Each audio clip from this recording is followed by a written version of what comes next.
Orbital বলতে কোন কোন অরবিটাল আছে? এস পি ডি এফ, চারটেই তো। এফ অরবিটাল লাগবে না, লাগবে হচ্ছে এস পি ডি, তিনটে অরবিটাল আকৃতি আমরা চিন্তা করব। তাহলে এখানে অনেক কিছু আছে, অনেক কিছু পড়বো না এখন আপাতত। এস অরবিটাল আকৃতি, তাহলে এস অরবিটাল আকৃতি কেমন হবে? এস অরবিটাল আকৃতি দেখেন, আমরা প্রথমত হচ্ছে এস অরবিটাল কয়টা সেটা জানবো। তাহলে এস এর মান কত রে বাবা? 0। এস এর মান যদি 0 হয় তাহলে এল এর মানটা কত হবে? 0, কারণ এই এলটা কিন্তু এস পি ডি এফ এরই অংশ। তো এল এর মান তখন 0 হবে। এল এর মান যদি 0 হয়, এম এর মান কত হবে? 0। এস এর মান 0, এল এর মান 0, এম এর মানটাও কি হবে? 0 হবে না? এস এর মান 0, তারপর হচ্ছে কি এল এর মান 0, এম এর মানও 0, ঠিক তো? এম এর মান 0 মানে কয়টা অরবিটাল? অর্থাৎ এস উপশক্তি স্তরে লেখেন, অর্থাৎ এস উপশক্তি স্তরে অরবিটাল রয়েছে একটি। এস উপশক্তি স্তরে অর্থাৎ হচ্ছে এস উপশক্তি স্তরে অরবিটাল রয়েছে কয়টি? একটি। অর্থাৎ এস উপশক্তি স্তরে অরবিটাল রয়েছে হচ্ছে একটি। তাহলে এস উপশক্তি স্তরে অরবিটাল রয়েছে হচ্ছে একটি।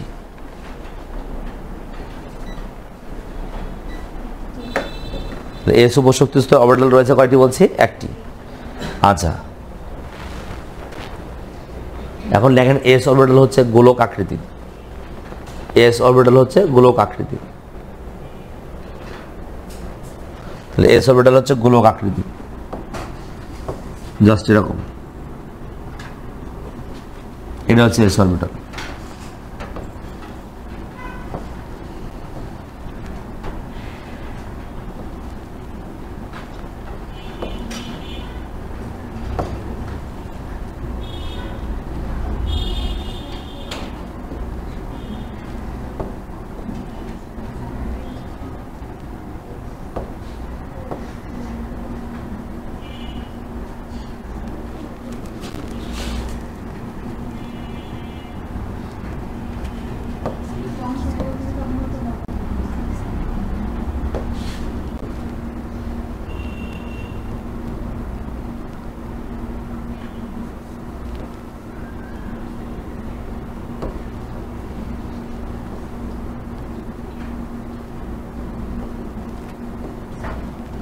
আচ্ছা, এটা হচ্ছে গোলক আকৃতির।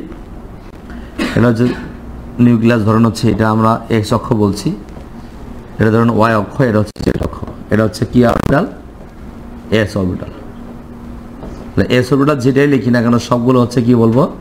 গোলক। মানে গোল আকৃতি হলে সেটা এস। এর উপরে যদি আরেকটা গোল আর্ট করেন, একটা হচ্ছে 1s হলে আরেকটা কি হবে? আরেকটা গোল আর্ট করার চেষ্টা করেন, একটা এস হলে আরেকটা কি হবে? 2s। দেখেন এটা হচ্ছে 1s, অথবা যদি মনে করেন যে না আমি একটা ছোট আর্ট করবো একটা, সেটাও করতে পারেন। এটা হচ্ছে কি হবে? কারণ এটা হচ্ছে 1s, এটা কি 2s, এটা কত? 3s। তাহলে সবগুলো এস অরবিটাল গোলক আকৃতির, বুঝছেন? তাহলে এখন এই যে এস এর যে অরবিটাল বা মানে যে কনফিগারটা, এই শক্তি স্তরে বা কক্ষপথে ইলেকট্রনগুলো থাকে, এই জন্য এটাকে অরবিটাল বলছি। কিন্তু দুটো অরবিটালের মাঝে আবার ইলেকট্রন অনেক জায়গায় থাকে না, সেই না থাকা অঞ্চলকে আমরা বলি নোড বা পর্ব। ধরেন হচ্ছে 1s আর 2s এর মধ্যে একটা গ্যাপ দেখতে পাচ্ছেন না? 2s 3s এর মধ্যে একটু গ্যাপ দেখতে পাচ্ছেন না? এই অঞ্চলগুলোতে ইলেকট্রন ঘনত্ব একবারই কম, মানে নাই বললে চলে। সে অঞ্চলের নাম হচ্ছে লোব। আর যেখানে ইলেকট্রন থাকে মানে সেটা হচ্ছে নোড বলা হয়, নোড। আমরা যে বলবো হচ্ছে নোড, নোড বা হচ্ছে পর্ব। দেখেন প্রশ্ন হচ্ছে নোড বা হচ্ছে পর্ব। নোড বা পর্বটা কি জিনিস? যে শক্তি স্তরের মধ্যে যেখানে ইলেকট্রন সংখ্যার সম্ভাবনা সবচেয়ে কম, সে অঞ্চলের নাম কি বলা হয়? নোড। লিখে রাখেন, নোড বা পর্ব।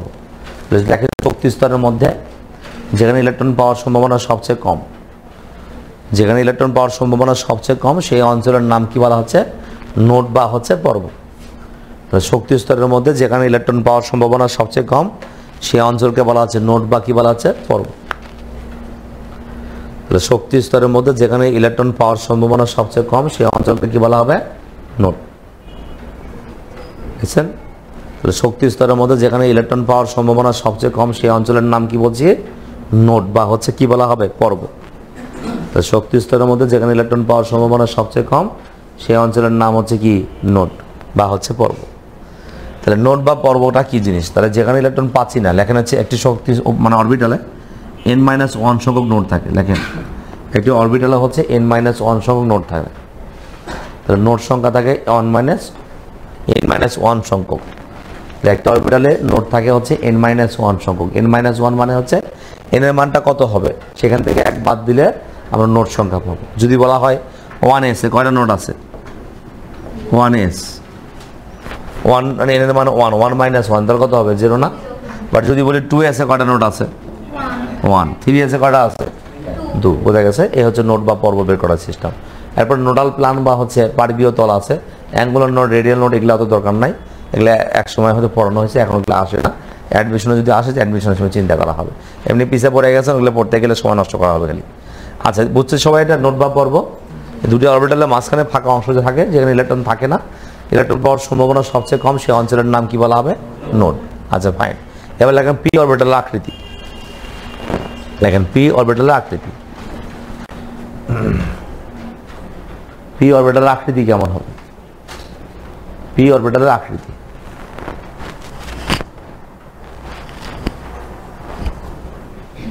আচ্ছা লেখেন হচ্ছে ঠিক পূর্বের মতো পি সমান সমান কত রে বাবা?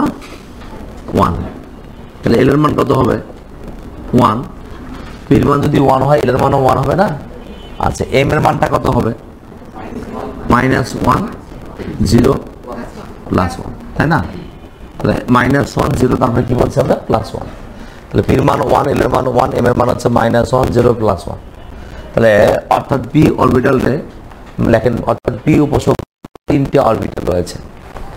পি উপশক্তি স্তরে 3টি অরবিটাল রয়েছে।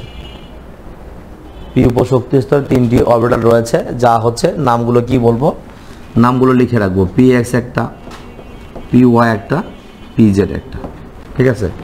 তাহলে পি উপশক্তি স্তরে অরবিটাল রয়েছে 3টা, নাম হচ্ছে কি? px, py, pz। তাহলে px মানে হচ্ছে x অক্ষ বরাবর। এখন এর সাথে লেখেন হচ্ছে পি অরবিটাল হচ্ছে 2 লোব বিশিষ্ট ডাম্বেল। লোব, পি অরবিটাল কয় লোব বলছি? 2। তাহলে পি অরবিটাল হচ্ছে 2 লোব বিশিষ্ট ডাম্বেল। লোব বিশিষ্ট ডাম্বেল। তাহলে পি অরবিটাল 2 লোব বিশিষ্ট ডাম্বেল। হ্যাঁ, তাহলে পি অরবিটাল কয় লোব বলছি আমরা? 2। তাহলে 2 লোব বিশিষ্ট ডাম্বেল হবে। তাহলে ডাবল ডাম্বেল বা 2 লোব বিশিষ্ট ডাম্বেল হচ্ছে। তাহলে পি অরবিটাল 2 লোব বিশিষ্ট ডাম্বেল। চেহারাটা কেমন হবে আমরা একটু দেখে নিব। হ্যাঁ, তাহলে পি অরবিটাল 2 লোব বিশিষ্ট ডাম্বেল, চেহারাগুলো কেমন হবে আমরা 3টা অক্ষ আট করব। তো প্রথমত হচ্ছে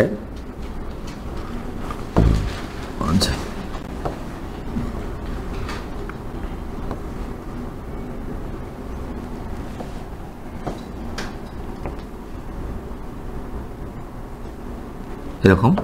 স্যার এটা হচ্ছে এক্স অক্ষ, এটা ওয়াই অক্ষ, এটা হচ্ছে জেড অক্ষ। ডাম্বেলটা কেমন হয়? এপি অরবিটাল আকৃতিগুলো আমাদের লাগবে। হ্যাঁ, এটা হচ্ছে দেখো 3টে, এইটা হচ্ছে এক্স, এটা হচ্ছে x, p x, p y, p z. হ্যাঁ, পি অরবিটাল তো 3টা না? তো 3টে অরবিটালই আট করে দেখাতে হবে। পি এক্স কেমন হবে? এটার নাম ধরলাম আমি হচ্ছে পি এক্স। স্যার এটার নাম ধরেছি পি ওয়াই, আর এটার নাম ধরলাম হচ্ছে পিজেড। ঠিক আছে, নাম কি বলছি আমরা? পিজেড।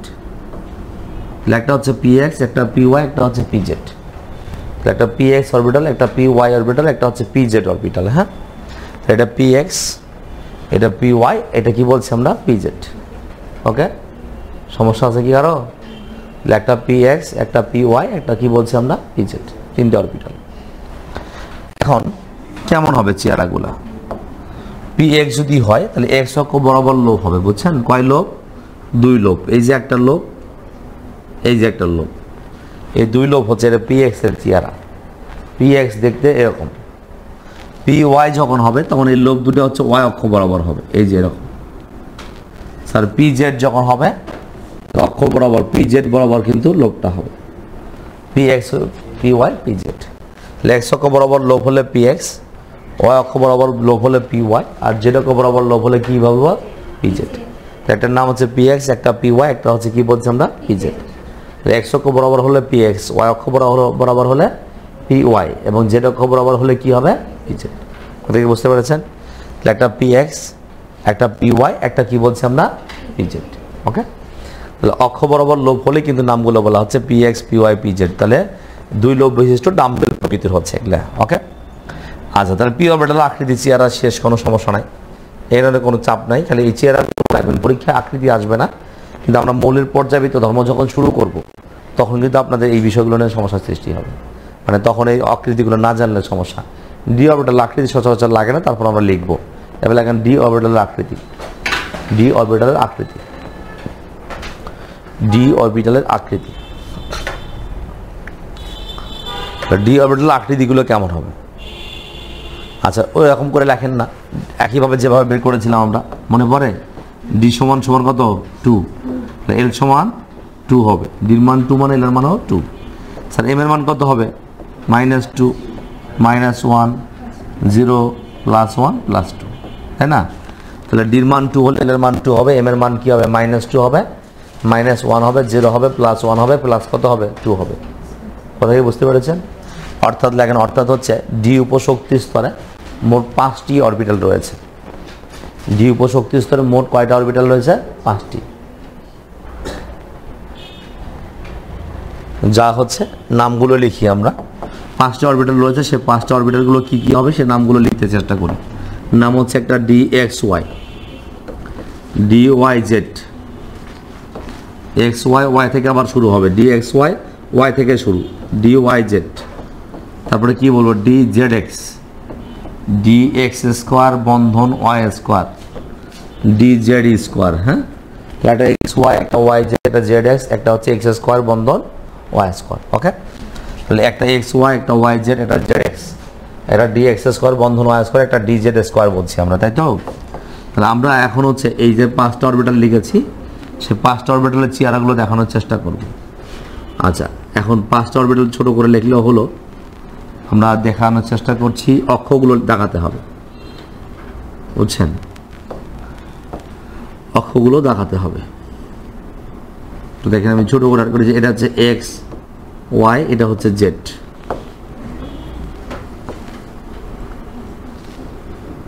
এরকম 5টা চিত্র আর্ট করা লাগবে।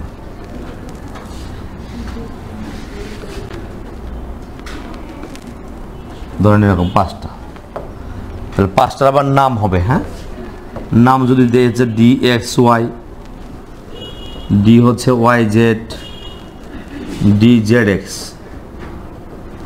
তারপরে হচ্ছে ডি এক্স স্কোয়ার বন্ধন ওয়াই স্কোয়ার, আরটা কি বলছি? D Z square.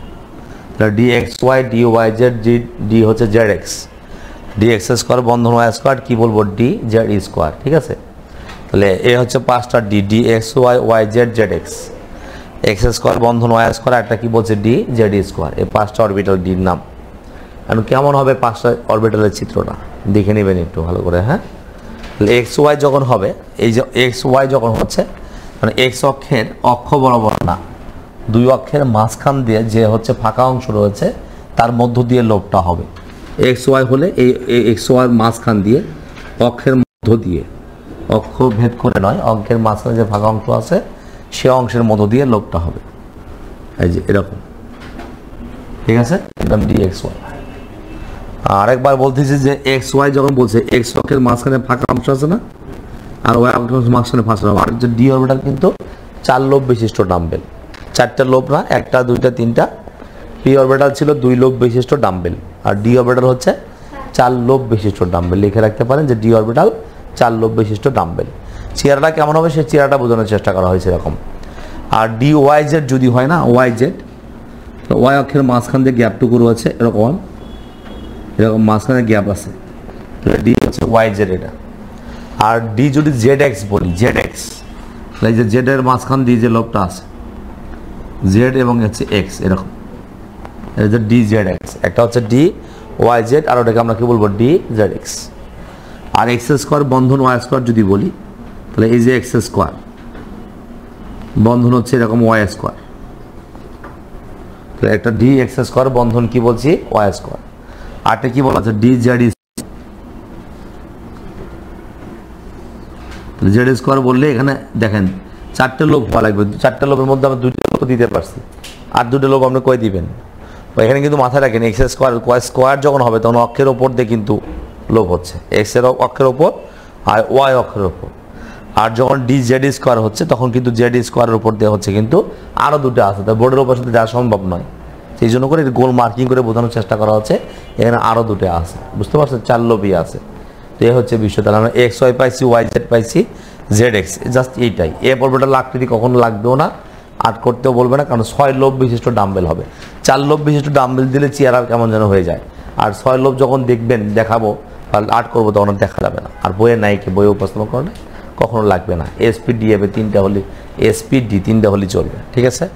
আচ্ছা, এখন আমরা এই কোয়ান্টাম সংখ্যার আলো থেকে অরবিটাল আকৃতিগুলো শিখে আসছি। এখন লেখা হচ্ছে ইলেকট্রন বিন্যাসের নীতি।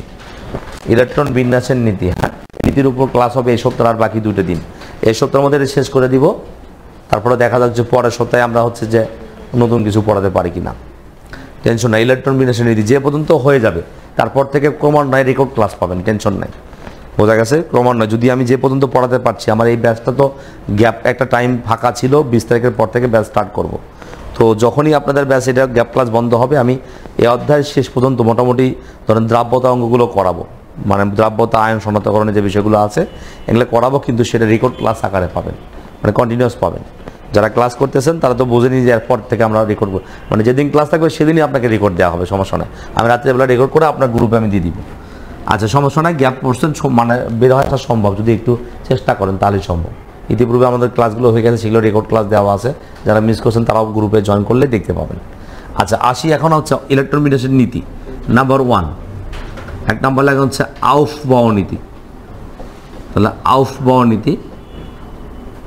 2 নম্বরটা হচ্ছে হুন্ডের নীতি। 2 নম্বর হচ্ছে হুন্ডের নীতি। আর 3 নম্বর হচ্ছে পাউলস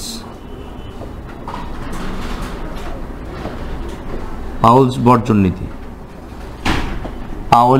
পাউলির বর্জন নীতি অথবা পলির বর্জন নীতি, ঠিক আছে। ইংরেজি বানান হচ্ছে পাউলস, এরকম হয় PAUILS, পাউলস রুলস বলা হয়, হ্যাঁ। তাহলে পাউলস মানে পলির বর্জন নীতি বলে এটাকে, বা পাউলির বর্জন নীতি বলে, ওকে। তো এই 3টা জিনিস আমরা পড়বো, আউফবাউ নীতি, হুন্ডের নীতি, আর একটা কি পলির বা পাউলির বর্জন নীতি। এই 3টা নীতি পড়ার পরে কোয়ান্টাম সংখ্যার আলোকে আরও কিছু বিষয় আছে, হ্যাঁ, বুঝি না। প্লাটি ও মেডেল্যাঙ্গের নীতি, তো সেটা আউফবাউ নীতির পরেই আমরা পড়বো, সমস্যা নেই, ওর মধ্যে শিখাবো। আউফবাউ নীতির মধ্যে N+L এর নীতি, মেডেল্যাঙ্গের নীতি সবই লিখবো, অসুবিধা নেই, আলাদা করে লেখার দরকার নাই, বুঝলেন নাই। আউফবাউ নীতি যখন পড়াবো তখন আপনি না চাইলেও মেডেল্যাঙ্গের নীতি আসবেই, না চাইলেও N+L এর নীতি চলে আসবে, তখন এমনি শিখতে পারবেন, সমস্যা নাই। তো এই 3টা তথ্য আমরা সামনের দিন আলোচনা করব, এবং 3টাই একদিনে আলোচনা করা সম্ভব হয়তো হবে না, কিন্তু 2 দিনে হয়ে যাবে। এই সপ্তাহের মধ্যে আমাদের এই টাইপ মানে 4 যে পড়াটা, টাইপ 3 পড়াশোনাগুলো শেষ হবে, ঠিক আছে, অসুবিধা নেই।